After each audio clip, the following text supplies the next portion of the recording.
Alright, I got my Toby bangs on. Let's do this. And yeah, I'm wearing a Batman shirt. Marvel, DC, they can live in harmony. Hey everybody, and thanks for clicking on this video and checking out my channel and joining me for another Spider-Man review. This time around we are finishing off the Sam Raimi trilogy and we are talking about Spider-Man 3. If you'd like to talk about this movie with me, I welcome you to do so and I'd love for you to do so. Just comment all your thoughts and opinions down in the comment section below. And with all that out of the way, let's get talking about the disappointing cinematic experience that was Spider-Man 3. So Spider-Man 3 was released in 2007, once again directed by Sam Raimi, bringing back Tobey Maguire, Kirsten Dunst, James Franco, Rosemary Harris, and introducing Thomas Hayden Church as Flint Marko and Sandman, and Topher Grace as Eddie Brock and Venom. Peter Parker is living his best life, dating Mary Jane, and New York loves Spider-Man. But when new details come up about who Uncle Ben's killer really is, and when an alien symbiote from outer space attaches itself to Peter, Peter must not just face against a gallery of villains, but must also face the darkness that is within himself. And that's kind of the best synopsis I can think to give Spider-Man 3, because Spider-Man 3 has a lot going on in it, as many people know. Sam Raimi was pressured by the studio to put in Venom. There's a lot in this movie that Sam Raimi did not even want in this movie to begin with.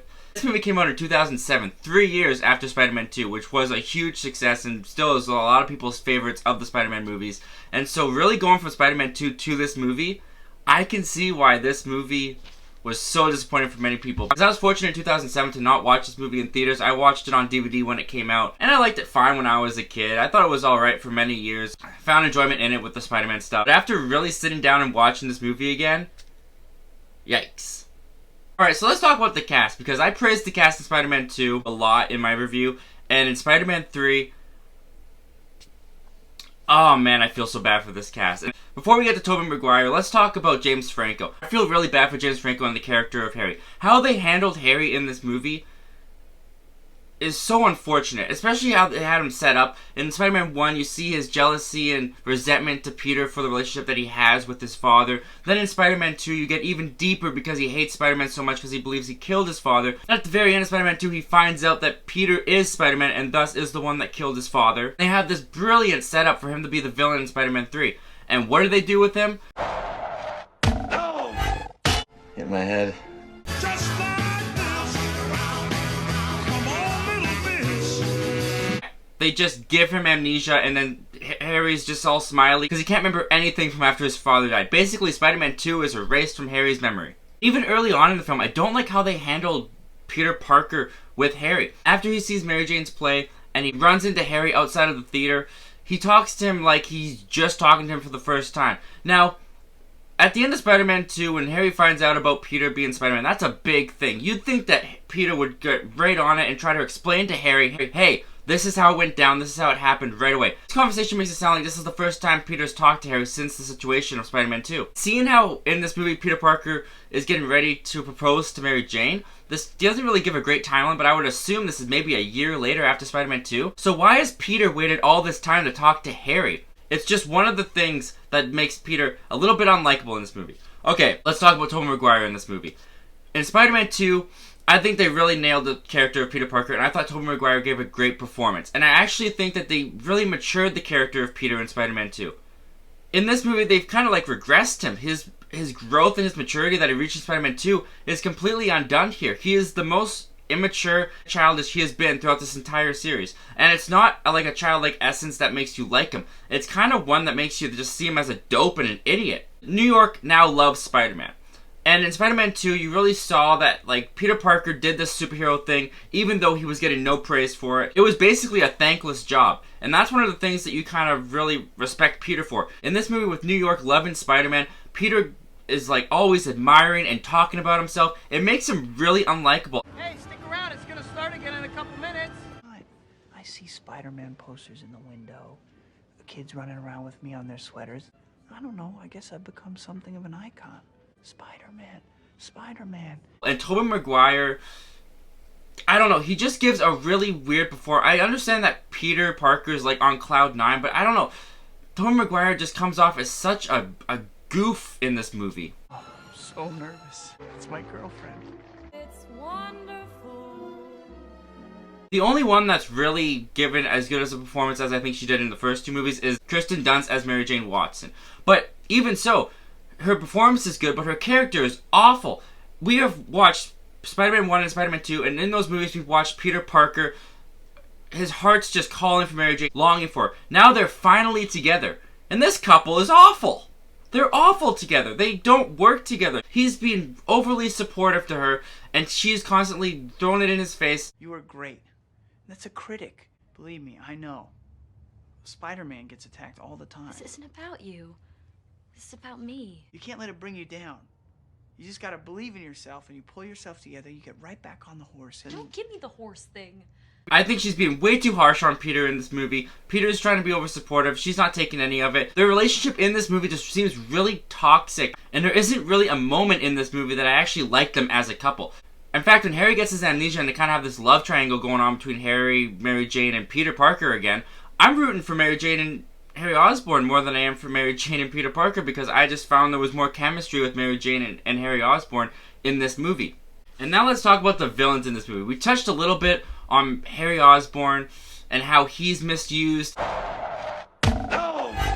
He was set up so brilliantly, and then they just give him amnesia, basically take him out for like half of the movie. He's no longer this menacing threat, and everything that was built up to this point has completely been undone. Flint Marko as Sandman is introduced in this movie, played by Thomas Hayden Church, and he's kind of pointless to be in this movie. He doesn't really do much in this movie, besides being the thing that gets Peter to have this anger in him when he gets the symbiote. Thomas Hayden Churchill's Sandman is really forgettable in this movie. I just find him completely useless and unnecessary for this movie. Let's talk about Eddie Brock as Venom, played by Topher Grace. Now, this is going to be a really unpopular opinion of mine, but I stand by it. Of this movie, because of how disappointing they've made Harry Osborn as the villain, Topher Grace is the best villain in this movie. He is not the big brooding guy that he is in the comics, but he really parallels Peter Parker. He's a photographer, he has plans to marry a girl, just as Peter has plans to marry MJ in this movie. And so by the time that Peter embarrasses him, and him and the symbiote come together, I understand the motivation as to why both the symbiote and Eddie Brock both hate Peter Parker and Spider-Man and want to go after him. They have the strongest motivation, aside from Harry, in this movie that I feel is really there and that I can see. Yeah, Eddie Brock and Venom, they're kind of shoehorned into the movie, no doubt about it. But I did feel the motivation and the conflict there way more than I did with Sandman. So yeah, this movie is too stuffed with villains and they don't work together, they don't balance each other out. But to be honest, I don't hate Topher Grace's Eddie Brock or Venom as much as everybody else does. Okay, so speaking about Eddie Brock and Venom, let's talk about the biggest problem of this movie, which is the symbiote on Peter Parker. There was one sequence in this movie where this works, and that is after Peter Parker finds out that Flint Marko is the one that actually killed Uncle Ben, and he's listening to the monitor, and he's got the black suit at this point, and he goes after Flint Marko in the subway station. That is my favorite fight in the movie.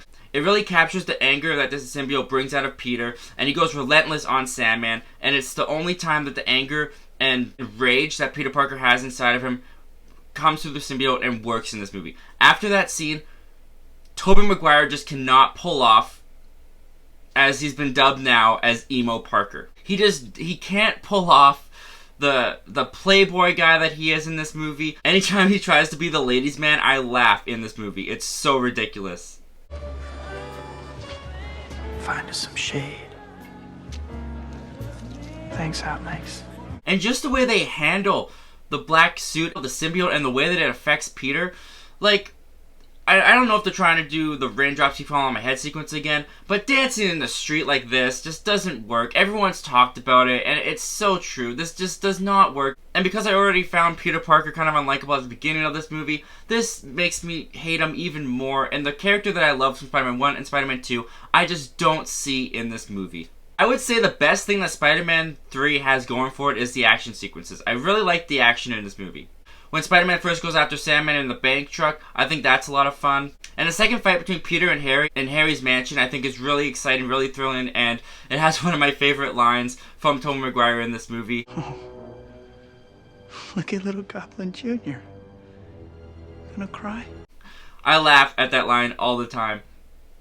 I think it's great. But at the same time, there's a lot of action sequences that I don't like in this movie. The first fight with Harry and Peter, where Peter's driving home and Harry comes behind him and takes him up and they start fighting in the air.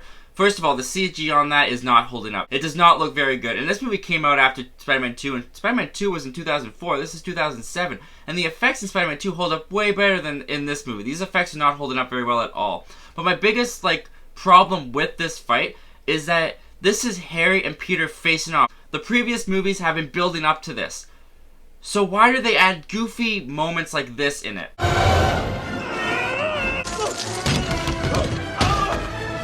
It just takes away from the intensity that I should be feeling and that should be there. And there's actually a lot of times in this movie that I ask myself, what? Why? Where?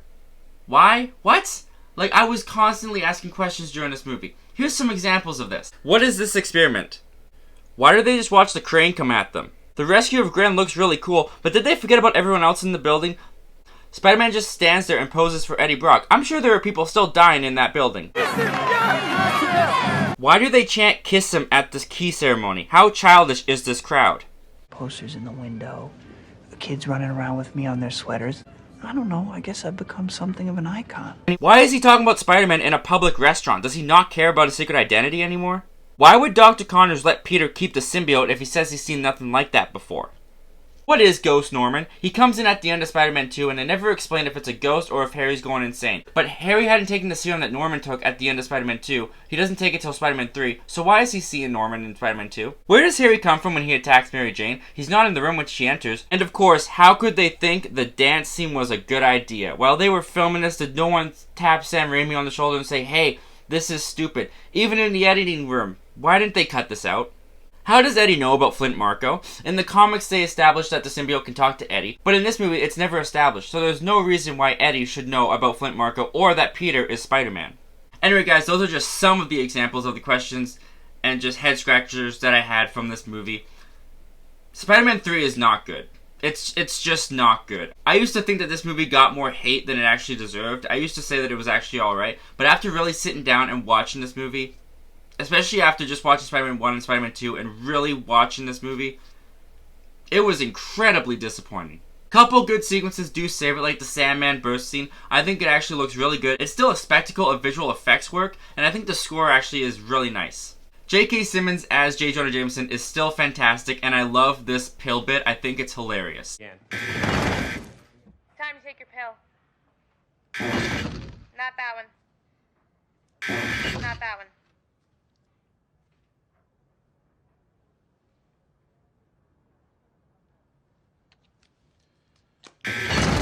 Drink plenty of water. I like the idea of Harry Osborn dying poetically to how Norman Osborn died. Because of the mishandling of Harry in this movie, it does not impact me emotionally as it should. And it does have some action sequences that I really like. I think the final battle is a lot of fun with Harry and Peter teaming up. I do enjoy watching that. But in the end, guys, the reputation that Spider-Man 3 has gotten is totally justified. This movie drops the ball in almost every way. Everything that it sets up, it fails to deliver on. It's very disappointing that this is how the Sam Raimi trilogy has to end. This is very disappointing that this is how Tobey Maguire's run of Spider-Man has to end. A lot of the memes and jokes about Tobey Maguire's Peter Parker does come from this movie. It's the last impression that he left. And in my opinion, in previous movies, he has been a fantastic Peter Parker. It's very unfortunate this is the last impression that audiences got on Tobey Maguire as Peter Parker and Spider-Man. And it's just a shame, because I'm sure Sam Raimi had a better vision for Spider-Man 3 than this, and he even wanted to do a Spider-Man 4, but because the studio kept interfering the same way they would do in Spider-Man 3, he just said, I'm done. And that's really sad. It would have been really interesting to see what Spider-Man 4 would have been, but this is the end of the trilogy of Sam Raimi's, unfortunately. But it is not the last Spider-Man movie that we will be talking about. Anyway, guys, those are my thoughts and opinions on Spider-Man 3. But what did you think about Spider-Man 3? Comment down below, let me know. I want to know all your thoughts and opinions about this movie. And guys, thanks again for clicking on this video and checking out my channel and joining me for another Spider-Man review. I'll be back soon to talk about Mark Webb's attempt at the character with The Amazing Spider-Man. If you'd like to join me for that, I welcome you to do so, and I'd love for you to do so. Once again, guys, my name's Zachary Milne. Thank you for talking movies with me, and I hope you have yourself a great day. Just another nerd complaining about Spider-Man 3 on the internet.